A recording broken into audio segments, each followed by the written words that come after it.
What if I told you that in this unassuming office building behind me here at Portage in Maine, that there was international research and development going on right now that's all made possible by the investments from Western Canadian farmers. I'm Gordon Bailey, professional chef and culinary instructor, and today I'm visiting Cereals Canada to find out what makes Canadian wheat world famous. I love white bread. Stick around because later we'll find out how choosing the right flour can actually make you a better baker. Most Manitobans drive past wheat fields every day, but very few of us know where that wheat goes after harvest. Inside this building, Cereals Canada helps customers around the world understand exactly what kind of performance they can expect from their wheat and wheat flour. I got one hand in my pocket, the other one eating a loaf of bread. Okay, this does not look like your typical office building anymore. Gerald. Hey, my man. How you doing? I'm good. How are you? So nice to meet you. I'm doing Nice to great. meet you, Chef.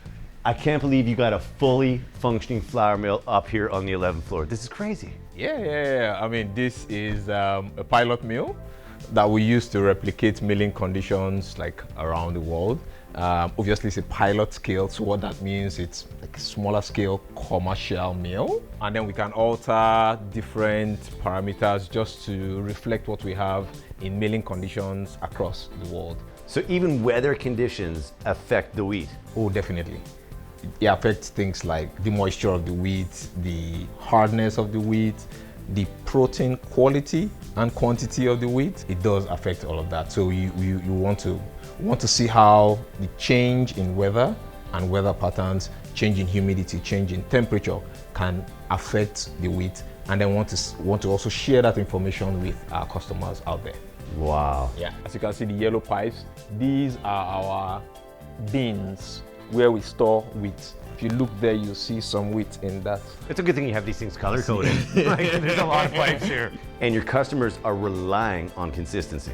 Definitely. We export to more than 80 countries of the world, and they use up annually about 29 million tons of Canadian wheat, and they use it in many different products. And so consistency is key for us. So the staff here don't just study wheat, they solve real world problems for consumers around the globe. Oh, that's what we're here for.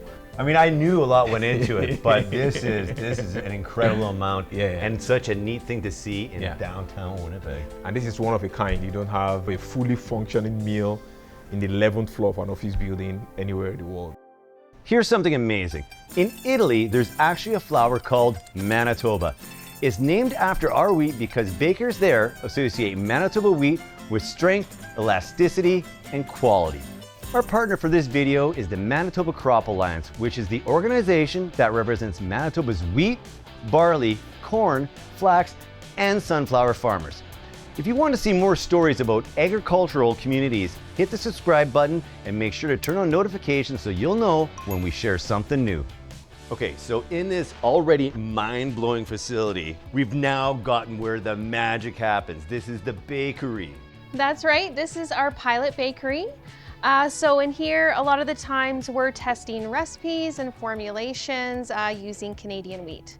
So Canadian wheat is used all over the world, and it's used in different bread products, crackers, cookies, and so we really have to know how it functions in each of those applications. Now, Canadian wheat is synonymous for being known as high quality, but there's science behind that.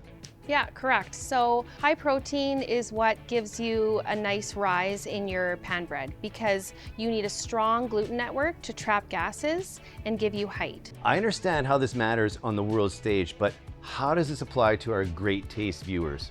Well, we do export a lot of Canadian wheat to different areas around the world, but Canadian mills are actually the biggest buyers of Canadian wheat.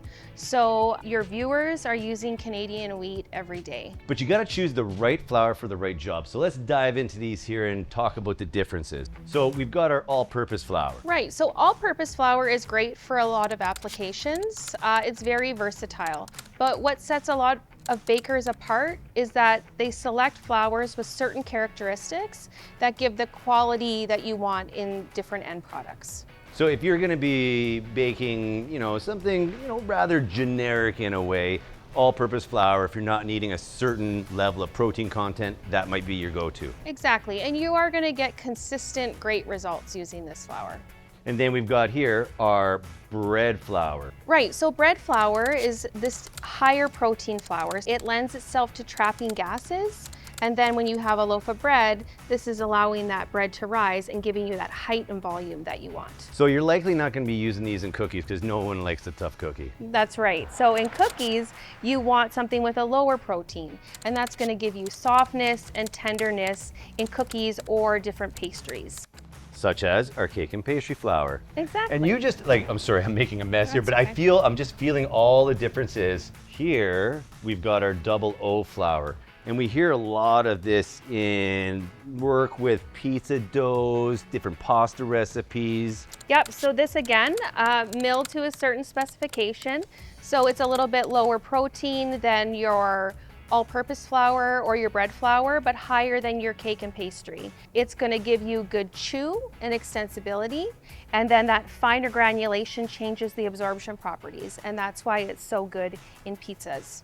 Well, Lindsay, thank you so much. I had no idea or realized how much work went into maintaining the reputation of our Canadian wheat product on the global scale, and just, you know, solidifying the fact that we are Canada's breadbasket. Thank you so much, Lindsay. Thank you. Flower hands.